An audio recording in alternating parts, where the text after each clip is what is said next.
So let's start. Energy stored in a capacitor के अंदर energy कितनी स्टोर होती है उसकी कैलकुलेशंस कैसे की जाएगी, कोई फॉर्मूला तो डेराइव किया जा सकता है, तो वो कैसे डेराइव किया जाएगा। तो सबसे पहले ये समझ में आना चाहिए कि एनर्जी स्टोर होती है क्या, बिल्कुल होती है। क्यों होती है? कैपेसिटर है ही वही डिवाइस जिसका काम ही क्या है, एनर्जी को स्टोर करना है। किसकी टर्म्स में स्टोर कर रहा है? चार्ज की टर्म्स में स्टोर कर रहा है। ठीक है, एक्चुअल में हम क्या दे रहे हैं, कैपेसिटर को चार्ज दे रहे हैं। इसको आप बिल्कुल विजुअलाइज कैसे करोगे, पानी के टैंक से, वाटर टैंक से। पानी बिल्कुल नहीं भरा, कुछ भी नहीं है अभी, कैपेसिटी अच्छी खासी है, कैपेसिटी अच्छी खासी। ठीक, अब उसके अंदर आप चार्ज डालते जा रहे हो, चार्ज डालते जा रहे हो, चार्ज डालते जा रहे हो, चार्ज डालते जा रहे हो, उसको भरते जा रहे हो। तो अब वो चार्ज खुद की अपनी एनर्जी लेकर के काम कर रहा है। तो जैसे जैसे टैंक भरता जाएगा उसकी कैपेसिटी तो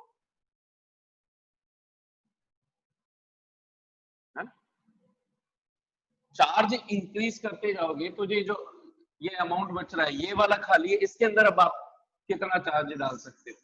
ठीक, यहां तक का खाली होता तो ये इसकी कैपेसिटी कहलाती है कि इसके अंदर आप कितना चार्ज डाल सकते थे, ये इसकी कैपेसिटी कहलाती है ना। हमने बोला भी था कि क्यू जितनी ज्यादा कैपेसिटी होगी उतना ज्यादा चार्ज डाल सकते। तो चार्ज कंफ्यूज नहीं होना, दो तरीके का चार्ज है, एक ऑलरेडी प्रेजेंट, ये ऑलरेडी वाला, ऑलरेडी, और उसके बाद कैपेसिटी कौन सी, ऑलरेडी के बाद जो बच रहा है जिसके अंदर आप चार्ज एक्स्ट्रा डालोगे।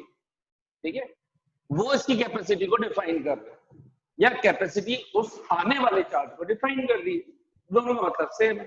तो ज्यादा कैपेसिटी होगी, ये तो चार्ज पहले से ही प्रेजेंट है, वाटर को क्या कंसीडर कर लो, ऑलरेडी प्रेजेंट चार्ज, और वो खाली जगह इसको क्या एज्यूम कर लो कि अब एक्स्ट्रा पानी आ सकता है। तो जितनी ज्यादा खाली जगह बची हुई रहेगी उतना ज्यादा एक्स्ट्रा पानी आ सकता है, यानी कि जितना ज्यादा एम्प्टी स्पेस होगा, जितनी ज्यादा कैपेसिटी होगी, उतना ज्यादा एक्स्ट्रा चार्ज को स्टोर किया जा सकता है। तो इसी वजह से ये वाला जो आने वाला एक्स्ट्रा चार्ज है, उस एक्स्ट्रा चार्ज को ये बोल रहे हैं कि Q is directly proportional to V। ठीक है, Q is equal to CV, और Q अपॉन V का जो रेशियो है वो कांस्टेंट बना रहता है। या फिर ये बोल दो कि अगर V कांस्टेंट हो जाए तो Q is directly proportional to C। अगर आप सेम इलेक्ट्रिक फील्ड अप्लाई कर दो, दोनों तरफ का इलेक्ट्रिक पोटेंशियल आपने एक तरह से सेम कर दिया, पोटेंशियल डिफरेंस को चेंज नहीं कर रहे हो बार बार, प्लस माइनस 10 वोल्ट लगा दिया तो अब 10 वोल्ट ही है। 10 वोल्ट पर आप कितना चार्ज लेके आ रहे हो, तो डायरेक्टली प्रोपोर्शनल टू C है। ठीक है, जितनी लार्ज कैपेसिटी होगी उतना लार्ज चार्ज को स्टोर किया जा सकता है पर्टिकुलर इलेक्ट्रिक पोटेंशियल पर, पर्टिकुलर इलेक्ट्रिक पोटेंशियल डिफरेंस पर। ठीक है, तो अब ये जो चार्ज इसके अंदर स्टोर होगा तो वो इस टाइम पे इसकी कितनी एनर्जी को लेकर के आएगा, तो इस कैपेसिटर की एनर्जी कितनी हो जाएगी, एनर्जी स्टोर इन कैपेसिटर। तो भाई ये सारा का सारा चार्ज जो एक्स्ट्रा आया उसने वो अपने साथ कितनी एनर्जी लेकर के आ गया। अब जब चार्ज आएगा तो ऑलरेडी प्रेजेंट चार्ज भी तो है ना, ऑलरेडी प्रेजेंट चार्ज भी तो है। तो ये चार्ज अगर प्लस क्यू का है और हम इसको प्लस क्यू ही दे रहे हैं, तो ये और ये एक दूसरे को क्या करेंगे, रिपेल करेंगे। तो इसका मतलब हमें हमेशा ऑलरेडी प्रेजेंट वाटर, तो क्या होता है कि वाटर को ही अपोज नहीं कर रहा होता है, लेकिन जब इलेक्ट्रिक फेनोमेनन के अंदर डील कर रहे हैं, ये जो ऑलरेडी प्रेजेंट चार्ज है, ये आने वाले चार्जेस को अपोज करेंगे, रिपेल फोर्स लगाएंगे कि नहीं, हम नहीं। तो इसका मतलब हमें एक्सटर्नली इनको इसके अंदर डालना पड़ेगा, एक्सटर्नली डालना पड़ेगा, तो कुछ अमाउंट ऑफ वर्क डन करना पड़ेगा। और वो वर्क डन, वो जो वर्क डन करना पड़ रहा है क्यू कूलम चार्ज को इसके अंदर डालने के लिए, जितना भी आप पॉजिटिव चार्जेस में डाल रहे हो, इन पॉजिटिव के अगेंस्ट जो आप अपनी एक्सटर्नल एनर्जी इनको प्रोवाइड करा रहे हो, वही एनर्जी जब ये आकर के फिट हो जाएंगे जबरदस्ती, तो यही है इनकी क्या कहलाएगी, पोटेंशियल एनर्जी। रुक गए, पोटेंशियल एनर्जी में कन्वर्ट हो गए, तो किसकी एनर्जी, ये किसके अंदर हुआ, कैपेसिटर के अंदर। हमने बोल दिया कैपेसिटर की पोटेंशियल एनर्जी बन गई सर। ठीक है, सेम पोटेंशियल पर अगर रख रहे हो तो। दूसरा कॉन्सेप्ट कोई है कि सर अगर चार्ज ही नहीं होता तो फिर कोई बात नहीं है ना, चार्ज ही नहीं होता तो शुरू में कुछ ना कुछ तो चार्ज आता है। मान लीजिए पूरा वाटर टैंक खाली पड़ा हुआ है, तो शुरू में जब एक प्लस क्यू भी डाल दिया, पहले क्यू को डालने में वर्क डन कितना हुआ, 0, क्योंकि हमें पता है कि इनफाइनाइट से अगर मैं यहाँ पर एक चार्ज लेकर के आऊंगा तो यहाँ पर इलेक्ट्रिक पोटेंशियल और एनर्जी वगैरह सब कुछ इनफाइनाइट से यहाँ तक लाने के अंदर कोई वर्क डन करना ही नहीं पड़ेगा, क्योंकि कोई नहीं था। तो वर्क डन 0 था, लेकिन अब एक चार्ज आ चुका है। अब दूसरा चार्ज जब मैं लेकर के आ रहा हूं तो इस प्लस क्यू के अगेंस्ट वर्क डन करना ही पड़ेगा। तो इस वर्क डन, ये जो वर्क डन है यही किसमें स्टोर हो रहा है, कैपेसिटर की एनर्जी के टर्म्स में। अच्छा, अब ये तो एक रफ स्ट्रक्चर हुआ। थोड़ा सा अब कैपेसिटर की बनावट पे देखते हैं, और कैपेसिटर में भी कैपेसिटर के शेप के बेस पर बहुत सारे कैपेसिटर है। सिलिंड्रिकल कैपेसिटर हो सकते हैं, पैरेलल के प्लेट तो है ही, और स्फेरिकल हो सकता है। हम जो अभी यहाँ पर मोटे जो डिस्कशन करने वाले हैं वो पैरेलल प्लेट की है, लेकिन वही कॉन्सेप्ट इन जनरल है। तो मैंने सबसे मोस्ट जनरल कॉन्सेप्ट अभी ये दिखाया था आपको, आपको ध्यान दे, ठीक है। तो वर्क डन जो होता है क्यू चार्ज को मूव कराने में वी पोटेंशियल पर, वी पोटेंशियल डिफरेंस पर, तो वो होता है या तो v की टर्म्स में देखे तो w बाई क्यू होता है, या वर्क डन के हिसाब से देखे तो q डेल्टा v है। डेल्टा v एक्चुअल में मैं प्रेफर ही डेल्टा v करता हूं। w is equals to q delta v होता है, लेकिन फिर जब डेल्टा v इनिशियली 0 से भी बोलेंगे तो इसी वैल्यू को फिर v लिख दिया जाता है ना, v माइनस 0 v, तो w is equals to q v joule हो गया। तो q चार्ज को इलेक्ट्रिक पोटेंशियल डिफरेंस दो पॉइंट्स a और b, मान लीजिए a है और b है ना, यहां पर कोई पॉजिटिव है, और इस पॉजिटिव किसी चार्ज को अगर मैं इस पॉजिटिव के अगेंस्ट मूव करवा दूं तो ए से बी तक ट्रांसफर करने में, ए से बी तक क्यू को मूव कराने में, जिनके बीच में इलेक्ट्रिक पोटेंशियल डिफरेंस v चल रहा था, तो कितना वर्क डन करना पड़ेगा, w is equal to q v joule. यहाँ पे स्मॉल क्यू आ जाएगा, जो आप चार्ज लिखोगे। That is the basic concept, simple. तो देखिए अब यहाँ पर हमने क्या बोला, समझने के लिए सबसे पहले हमने ली टू मेटेलिक प्लेट्स।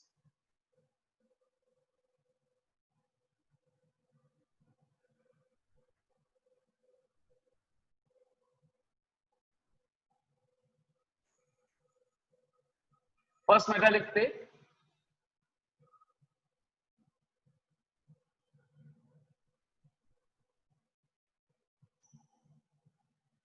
इसको उधर से बना देता हूं।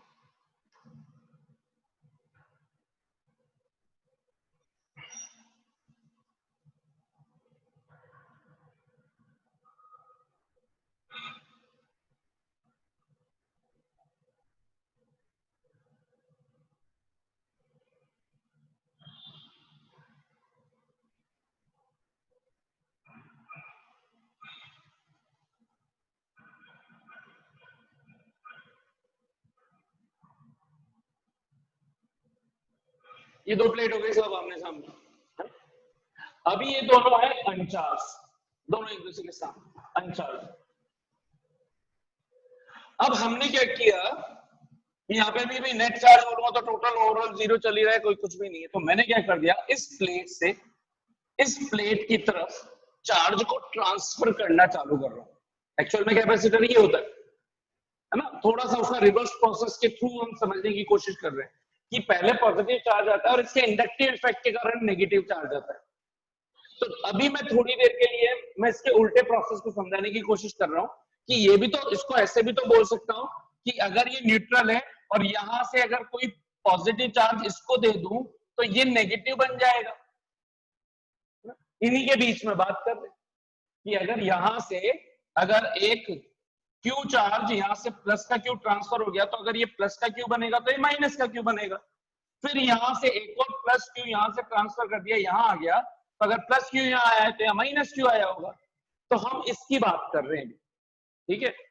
तो सेम चीज ये बनती जाएगी, इधर प्लस होता जाएगा और इधर फिर उसी के अकॉर्डिंग माइनस होता जाएगा। बेसिकली ये हमने कॉन्सेप्ट ये समझा रखा है कि यहाँ पे पॉजिटिव आता है, उसके इंडक्टिव इफेक्ट से माइनस आता है, इधर से वो आ जाता है। तो लेकिन अगर यहाँ पर देखें तो इसके अंदर इलेक्ट्रिक फील्ड सेटअप हो ही रहा है, इसके अंदर इलेक्ट्रिक फील्ड सेटअप हो ही रहा है, प्लस माइनस, प्लस से माइनस की तरफ, ठीक। और इसका नेगेटिव का काम क्या था, इसका काम ये वाला था कि आपने क्या किया, शुरू के अंदर चार्ज दे दिया, पानी के टैंक को पूरा भर दिया, और नेगेटिव ने क्या काम कर दिया, नेगेटिव का काम है, क्या मतलब आपने एक दूसरे टैंक को इससे कनेक्ट कर दिया, दूसरे टैंक को इसके अंदर कनेक्ट कर दिया।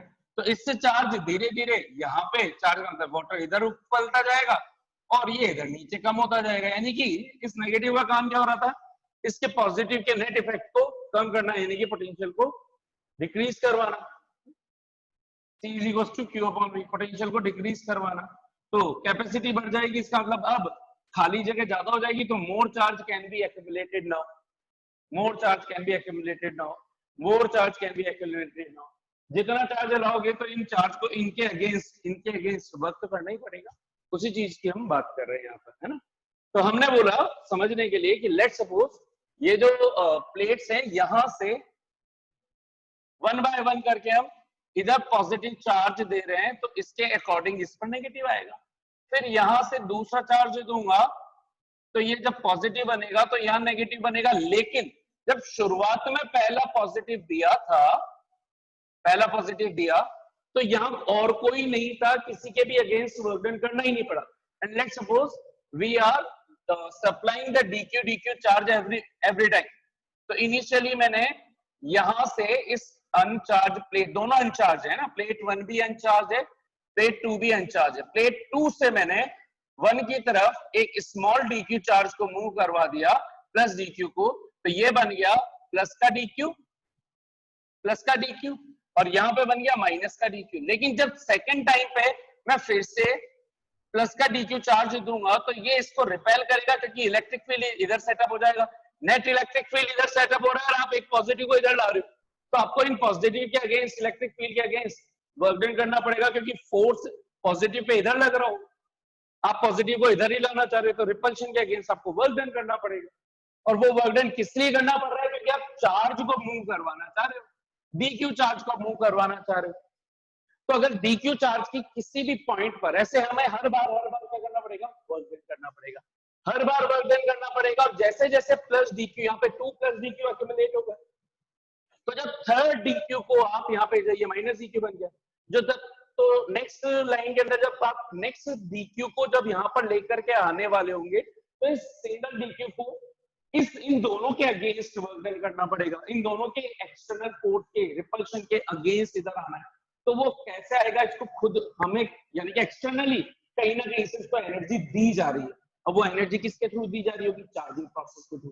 तो शुरू में हम चार्ज कर रहे हैं, वो जो चार्ज कर रहे हैं इसका मतलब हम इसको एनर्जी प्रोवाइड कर रहे हैं, चार्जिंग प्रोसेस ही तो कर रहे हैं, तो हम इसको एनर्जी प्रोवाइड कर रहे हैं, वो एनर्जी आकर के अभी यहाँ पे स्टोर होती जा रही है। तो जो हमने इसको एनर्जी दे दी, यहाँ तक कैसे भी करके पहुंचा दिया, उतनी एनर्जी से ये यहाँ पर बैठ गया। अब नेक्स्ट आएंगे तो उसको इन तीनों के अगेंस्ट, तो ऐसे करते करते करते क्या है, हर चार्ज हर टाइम एक फोर्स, इलेक्ट्रिक फील्ड बढ़ता जाएगा, electric force of repulsion increase होता जाएगा और more and more work needed to be done हर बार। लेट्स सपोज हमने बोला इस पूरे प्रोसेस में, लेट्स सपोज अब तक ये सब कुछ मिला करके q डैश चार्ज मान लेता हूं उसको, है ना, प्लस dq को मिलकर के हो सकता है यहाँ पे प्लस q डैश कुछ चार्ज हो चुका हो और इधर हो चुका होगा इस टाइम पे उसी के अगेंस्ट में minus q dash, minus dq हो ही चुका होगा। इतना समझ में आ नहीं रहा है हमें कि अगर वहां इन तीनों को इकट्ठा एक नाम दे दिया in general plus q dash, तो ये हो जाएगा माइनस q डैश, बड़ा सिंपल है। और लेट्स सपोज क्योंकि यहाँ इलेक्ट्रिक फील्ड सेटअप हो रहा है और इनके बीच के डिस्टेंस है d, तो d डिस्टेंस के अंदर सेटअप हो रहा है, तो और यहाँ पर ये भी हमें पता है कि जैसे जैसे q को आप इंक्रीज करते जा रहे हो, पोटेंशियल भी इंक्रीज होता जा रहा है। तो इसका मतलब ये बोल गया कि इस टाइम जिस टाइम q डैश हुआ उस टाइम इनके बीच का इलेक्ट्रिक पोटेंशियल मान लिया delta v equals to v dash मान लिया, है ना। तो इस पॉइंट से इस पॉइंट पर जब q डैश इतना चार्ज ओवरऑल इन टीम को जिसको हम q डैश बोले, टोटल q डैश को अगर इधर मूव करवाया जाए तो वहां पर पोटेंशियल कितना चल रहा होगा, v डैश। ठीक, तो इस तरीके की सिचुएशन हम मान रहे।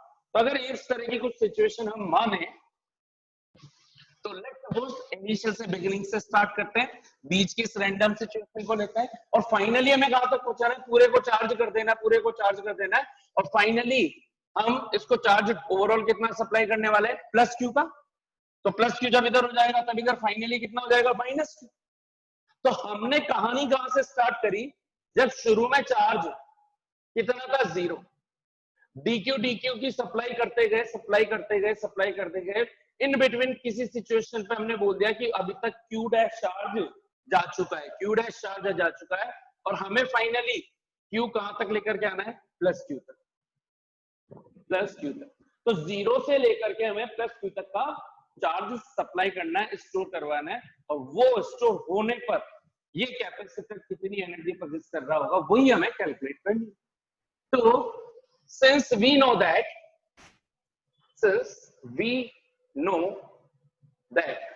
what do we know that to transfer a charge from one point to another, the work done will be equals to small work done to move the small dq charge from one point to another, from plate 2 to plate 1, will be given by dw is equals to क्या हो जाएगा v dq, ठीक है, v dq। अगर इसको in between मान रहे हैं हम, तो आप इसको आप चाहो तो v डैश dq बोल सकते हो कि किसी पर्टिकुलर टाइम पर v डैश dq। तो जिस टाइम पे v डैश हो चुका होगा और अब आप इस पर dq चार्ज को मूव करवाओगे v डैश पर, तो आपको कितना वर्क डन करना पड़ेगा? पोटेंशियल जितना चल रहा है मल्टीप्लाइड बाय जितने चार्ज को आप मूव करवा रहे हो। तो पोटेंशियल कितना चल रहा है? v dash dq। और वेयर v डैश कितना है? v डैश कितना है यहाँ पर? तो अगर v डैश तब था जब ऑलरेडी q डैश चार्ज आ चुका था। आपको ये समझना है कि ये इन तीनों को मिलाकर के मैंने q डैश बोल दिया, इन तीनों को मिला के माइनस q डैश बोल दिया। इन तीनों के बाद फोर्थ स्टेप में हम इधर से dq चार्ज सप्लाई करने वाले हैं। तो इस dq को किसके अगेंस्ट वर्क डन करना है? इन तीनों dq को मैंने नाम क्या दे दिया समझने के लिए? q dash. और हर बार इसके पोटेंशियल डिफरेंस भी उसी के अकॉर्डिंग चेंज होती जा रही है ना। चार्ज जैसे जैसे बढ़ता जा रहा है Q is directly proportional to V, charge जैसे जैसे बढ़ रहा है V भी बढ़ रहा है। तो हमने बोल दिया ये तीन जब चार्ज हो गए कॉम्बिनेशन को मैंने Q डैश बोल दिया। तो उस टाइम पोटेंशियल डिफरेंस चल रहा था V डैश। तो V डैश और इस कैपेसिटर की कैपेसिटी को अगर C बोला गया है तो इसमें रिलेशन क्या होना चाहिए? अब क्योंकि हमें पता है कि Q by V is equal to C constant बना रहता है। अगर Q और V दोनों ही चेंज हो रहे हो तो चेंज हो ही रहा है। जैसे जैसे इधर Q जब बढ़ रहा है वैसे वैसे V भी इंक्रीज हो रहा है। तो इसका मतलब इस तरीके से होना है कि Q इंक्रीज हो तो V भी इंक्रीज हो, कि इनका ये जो C है वो कांस्टेंट बना रहा है। इसलिए मैं कह रहा हूं कि हर पॉइंट पे कैपेसिटी तो सेम है C, और वो C कितनी हो जानी चाहिए? Q dash upon V dash. तो यहां से V डैश की वैल्यू C की टर्म्स में क्या निकल जाएगी? Q dash upon C। इसको इक्वेशन 1 बोल देता हूं और इसको इक्वेशन 2 बोल देता हूं। Since we know that to move the charge small dq from plate 2 to plate 1 will be is equals to dw to v dash dq, where v dash अब यहाँ पे सब्स्टिट्यूट कर देता हूँ by 1 into 2। dw कितना हो जाएगा साहब? q डैश अपॉन c, ये dq। ध्यान से देखिए तो ये q डैश किसका फंक्शन है? dq का ही फंक्शन। q डैश किसका फंक्शन है? dq का ही फंक्शन है। लेकिन हमने इकट्ठे को बोल दिया कि अच्छा ये फिक्स हो गया किसी पर्टिकुलर टाइमिंग पर था। आप कुछ भी इस तरीके से मान सकते हो। तो इसी तरीके से जब मैं टोटल चार्ज सबमिट करवा दूंगा तो उस टाइम पर इसका potential final potential plus q के रेस्पेक्ट में हो जाएगा सर। लेट्स सपोज v, तो उस टाइम v कितना लिखूंगा? q by c। तो अभी इसको एक काम करते हैं, बाद में सब्स्टिट्यूट करेंगे ताकि ये थोड़ा सा हमें समझ में आता है। तो टोटल वर्क डन अगर मुझे फाइंड करना हो, टोटल वर्क डन, तो मैं क्या बोलूंगा? टोटल वर्क डन क्या हो जाएगा? 0 से capital W, initial work done कितना था? W इनिशियल, W1 0, क्योंकि कोई चार्ज ट्रांसफर आपने फर्स्ट टाइम जब चार्ज ट्रांसफर किया किसी के अगेंस्ट कोई वर्क डन नहीं करना। फिर आप जैसे जैसे चार्ज बढ़ाते गए वर्क डन आपका dw इंक्रीज होता गया, तो आपको हर एक dw हर एक dq के का dw निकालना है। उन सबको क्या करना है? वर्क डन है, स्केलर क्वांटिटी डायरेक्ट ऐड करना है, क्योंकि कंटिन्यूएशन में process is going to take place, so that's why we are taking the integration concept, है ना? All charges are in continuation process। v dash dq, ये कहां से कहां तक हो जाएगा? 0 to q। ये किसकी वैल्यू चल रही है?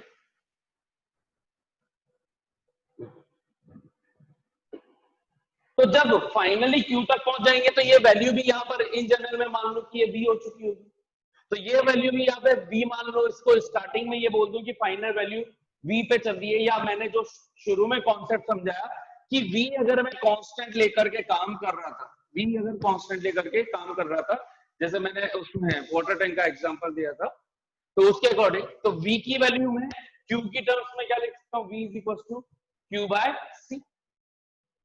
तो V की वैल्यू क्या लिखी जा सकती है? Q by C, DQ। अच्छा फिर DQ, चलो कोई बात नहीं, इसमें लिख दो Q बाय C। ठीक है, अब आपको ये Q की वैल्यू आप कैपिटल Q ले रहे हो ना, Q की वैल्यू कैपिटल Q ले रहे हो, तो आपको Q, एक काम करते हैं, इसमें थोड़ा सा होना है ना, डिफरेंस आ जाएगा। बोल मैं स्मॉल Q की वैल्यू ले रहा हूँ कैपिटल Q, तो फिर मुझे क्या करना चाहिए, यहाँ पर Q की टर्म्स में ही लिखना चाहिए, ताकि वो क्या है, थोड़ा सा ध्यान रहेगा कि जैसे DQ है, DQ C और V में रिलेशन, ठीक है, तो V DQ जैसे Q C भी होता है, तो ऐसे DQ क्या हो जाएगा, C V C V V क्या हो जाएगा, DQ बाय C। तो V की वैल्यू हम DQ by C, sorry DQ नहीं, Q small Q equals to V is equals to small Q by C, small V is equals to Q by C।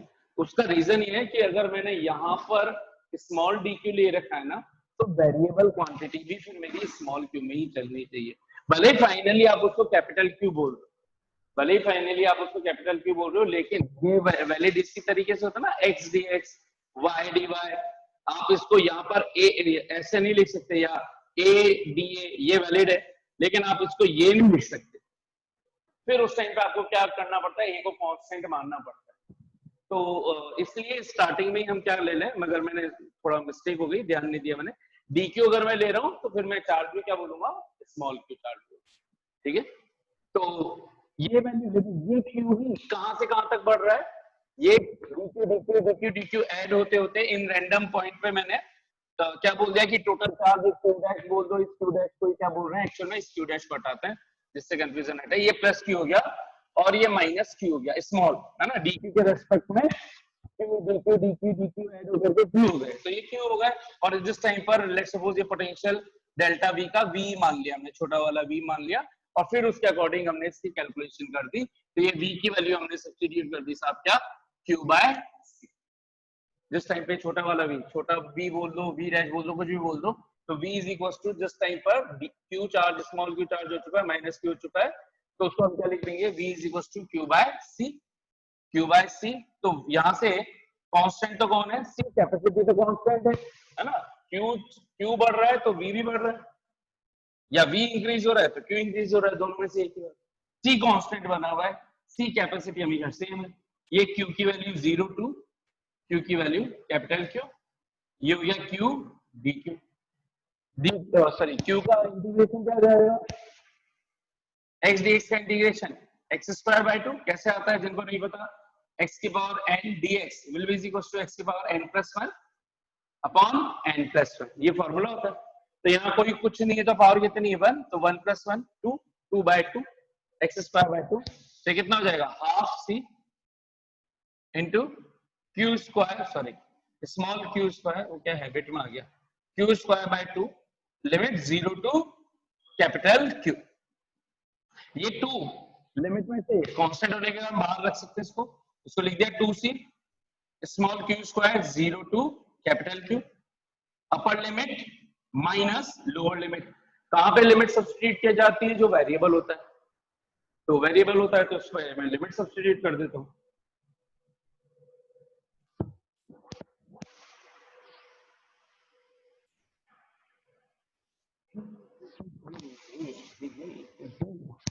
तो ये किसके बराबर कर दिया, और ये कितना हो चुका होगा, W माइनस 0 W है ना, आप डायरेक्ट DW का इंटीग्रेशन भी बोल सकते थे, यह आ जाएगा Q स्क्वायर कैपिटल का माइनस ये 2 स्क्वायर चल रहा है भाई, यहाँ पे दिख नहीं रहा हो तो ये स्क्वायर है, Q स्क्वायर माइनस 0, ये बन गया W equal to Q square by 2C या 1 by 2 Q square by C, Q square by 2C. This work done will get stored in the form of potential energy of the capacitor, या U कितना हो जाएगा, Q square by 2C। अच्छा, हमने पहले से बोल रखा है क्योंकि Q इक्वल टू क्या होता है इन टर्म्स ऑफ, जब टोटल आपने चार्ज दे दिया होगा तो सी दे दिया हुआ था, Q is equal to C. तो इसकी सब्स्टिट्यूट कर दूं तो सी का whole square by 2c, C square V square by 2c, एक सी से एक सी कैंसिल हो गया, हाफ 1/2, एक सी बचेगा V square, half C V square. ये इसका फर्स्ट फॉर्मेट हो गया, ये इसका सेकंड फॉर्मेट हो गया। तो ये पहला आंसर आ रहा था Q और C की टर्म्स में, दूसरा आंसर आ रहा है C और V की टर्म्स में। किसके अंदर? Q is equal to CV वाले फॉर्मेट में। तो एक आंसर हम ला चुके हैं Q और C की टर्म्स में, दूसरा आंसर ला चुके हैं C और V की टर्म्स में, तीसरा आंसर लाना है Q और V की टर्म्स में। Q और V की टर्म्स में क्या चीज नहीं होनी चाहिए इसका आंसर फॉर्मूले में? C नहीं होना चाहिए। C नहीं होना चाहिए तो C को क्या सब्स्टिट्यूट कर सकते हैं? Q by V। अब चाहे आप इस C की वैल्यू इस जगह सब्स्टिट्यूट करो, चाहे इस जगह पे सब्स्टिट्यूट करो, एक ही बात है। ये अब आपको देख लो, तो मैं इसमें रख देता हूँ, आप इसमें रख लेना, कोई दिक्कत नहीं है। हाँ, C की जगह मैंने क्या रख दिया? Q by V into V square, एक V से एक V कैंसिल हो गया, हाफ QV, हाफ QV। तो हमारे पास ये थर्ड फॉर्मेट आ गया, हाफ QV। इसका मतलब potential energy of capacitor is given by potential energy of capacitor U is equals to Q square by 2C is equals to half CB square is equals to half QV।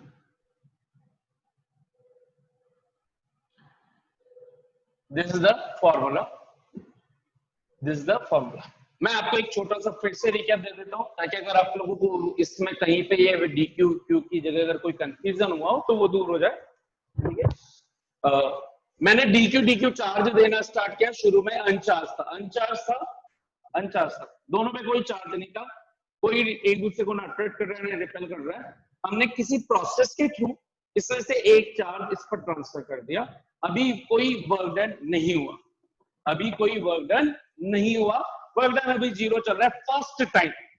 First time जब हमने DQ charge को transfer किया, ठीक, जैसे ही हमने DQ charge को transfer किया, हम ये बोल रहे हैं कि यहाँ पर कैपेसिटी कांस्टेंट बनाए रखनी है, और कैपेसिटी कांस्टेंट बनाए रखने के लिए कॉन्सेप्ट ये ध्यान रखना है कि Q is equal to CV या Q upon V is equal to C, और C को कांस्टेंट बनाए रखने के लिए Q और V दोनों एक जैसे चेंज हो गया। अगर Q इंक्रीज होगा तो V भी इंक्रीज होगा, तभी जाकर के इनका रेशियो कांस्टेंट रह पाएगा।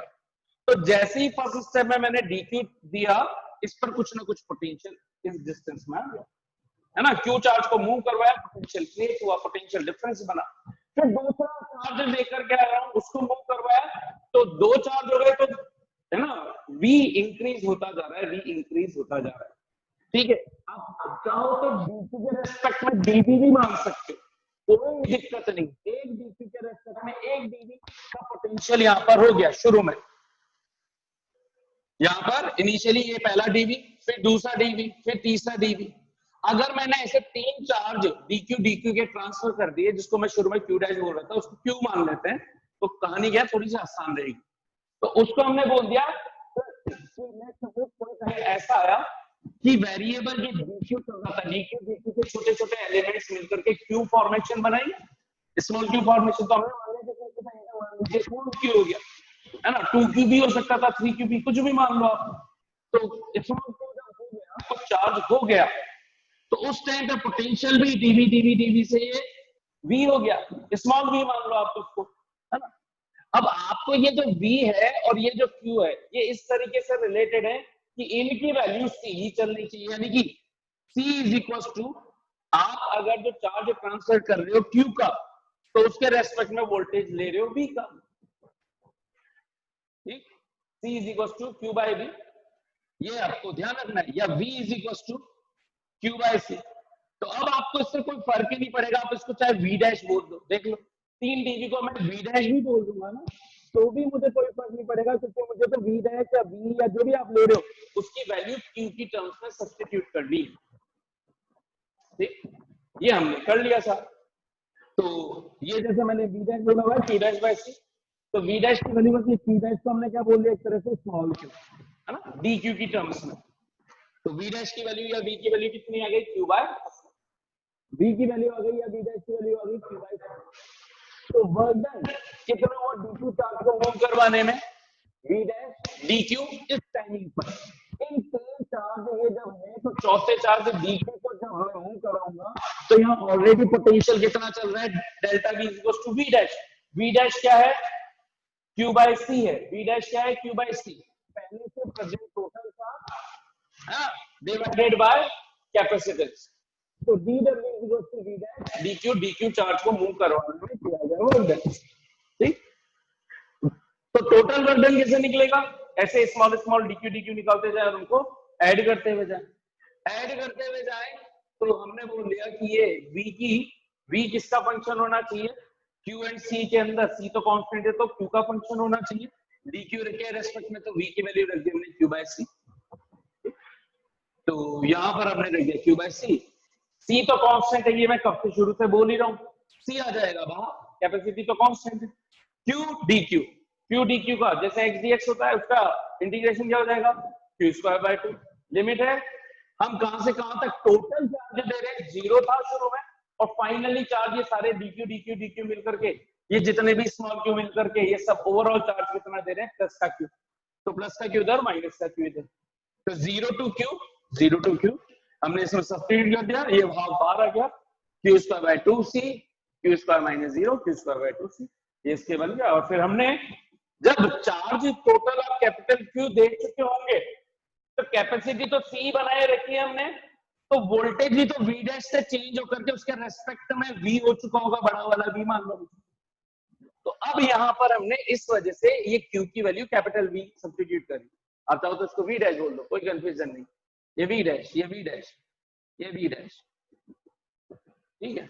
और ये कैपिटल V क्या है, जब टोटल चार्ज कैपिटल Q है उसके रेस्पेक्ट में दोनों के बीच का इलेक्ट्रिक पोटेंशियल। तो हाफ CV Q की वैल्यू हमने सब्स्टिट्यूट कर दी CV, और इस तरह से हमारे पास तीन फॉर्मेट आ गए। तो potential energy of the capacitor is equal to Q square by 2C, half CV square और हाफ QV, और सभी की वैल्यू क्या हो जाएगी, जूल। ठीक है, अब यहां तक कितनों को अच्छे से समझ में आ गया।